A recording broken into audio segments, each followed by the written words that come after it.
வணக்கம். உங்கள் மாயன் செந்தில்குமார். இன்றைய பதிவு மிக முக்கியமானது. இன்னைக்கு நம்ம பார்க்கக்கூடிய ஒரு மலர், அது ரொம்ப ரொம்ப அற்புதமான ஒரு பூ. இந்த பூவை பார்த்தீங்கன்னாக்கா, மகத்துவம், மருத்துவம் 2க்குமே அழகா பயன்படுத்தலாம். ஆனா மருத்துவத்திற்கு மிக மிக மிக முக்கியமானது, அதுக்கு பேர் தான் ஆவாரம் பூ.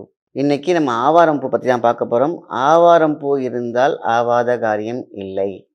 "ஆவாரை பூத்திருக்க சாவாரை கண்டதில்லையோ" அப்படின்னு சொல்லியிருக்காங்க. இதுதான் அந்த முன்னோர்களுடைய வார்த்தை. அப்பனா எவ்வளவோ பூ இருக்கு. ரோஜா இருக்கு, மல்லி இருக்கு. எல்லாமே ஒரு ஒரு மகத்துவம் இருக்கு, மருத்துவம் இருக்கு.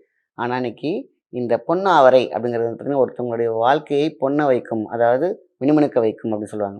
இந்த பொன்ன வைக்கும் அப்படிங்கிறது பார்த்தீங்கன்னா, பொண்ண வைக்கிற இடத்துல பூவ வைக்கும் அப்படின்னு சொல்லுவாங்க. இந்த காலத்துலலாம் பார்த்தீங்கன்னாக்கா, வறுமையில இருந்தாங்க அப்படின்னாக்கா, அது நிச்சயம் பண்ணும்போது பின்னாடி நான் தரேன். ஆனா அதுக்கு பதிலா இப்போதைக்கு பொண்ணு வைக்கிறதுக்கு பதிலா பூ வைக்கணும்னு இந்த ஆவாரம் பூ வச்சிருப்பாங்களாம். வெத்தலையில ஃபுல்லா பார்த்தீங்கன்னா, வெத்தலைக்கு மேல ஆவாரம் பூ இருக்கும். ஏன் அப்படின்னா, அது வாங்குறவங்களும் ஈஸியா வாங்கிருவாங்க. எப்போ ஒருத்தவங்க பூ இந்த ஆவாரம் பூ வச்சு குடுக்குறாங்களோ, அவங்க கண்டிப்பா சூப்பராயிடுவாங்க. நமக்கு செய்றதெல்லாம் பின்னாடி கண்டிப்பா அவங்க பொண்ணுக்கோ, இல்ல ஏதோ செஞ்சுருவாங்க. யாரும் கம்பல் பண்ண மாட்டாங்க. ஆனா, அந்த குடும்பம் செழிப்போ என்று செழித்து வாழ்க, வளர்க அப்படிங்கிற மாரி போகும். ஏன்னா, பொன்னாவரை அந்த சக்தியை கொடுக்கக்கூடிய விஷயம். குடும்பத்தை செழிக்க வைக்கும். சரி, இப்போ மருத்துவத்துக்கு வருவோம். ஆவாரம்பூ மருத்துவத்திற்கு எப்படி பயன்படுகிறதுன்னா, அழுகி போன நிலையில் இருக்கக்கூடிய கர்ப்பப்பை பெண்களுக்கான அற்புதமான ஒரு டிப்ஸ் இது.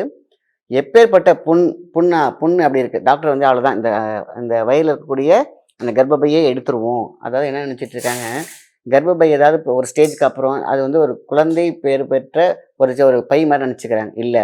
ஒரு பெண்ணிற்கு மிகப்பெரிய ஒரு தூண் அந்த கர்ப்பப்பை.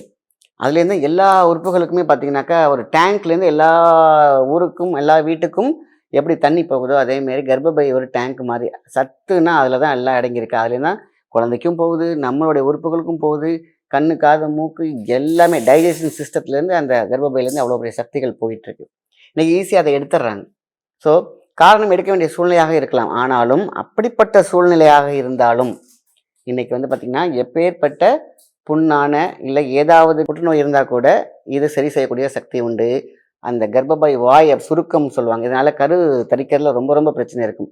அதே மாரி உள்ள இருக்கக்கூடிய நீர்க்கட்டி, பிசிஓடி பிளஸ் வேற ஏதாவது ஃபைப்ராய்ட் சிஸ்ட் இருந்தாலும், அப்படி அற்புதமா அப்படியே எல்லாத்தையும் கிளீன் பண்ணிட்டு, ஒரு கர்ப்பப்பை தங்கம் போல் ஆக்கக்கூடிய ஒரு சக்தி இந்த ஆவாரம் பூவிற்கு உண்டு.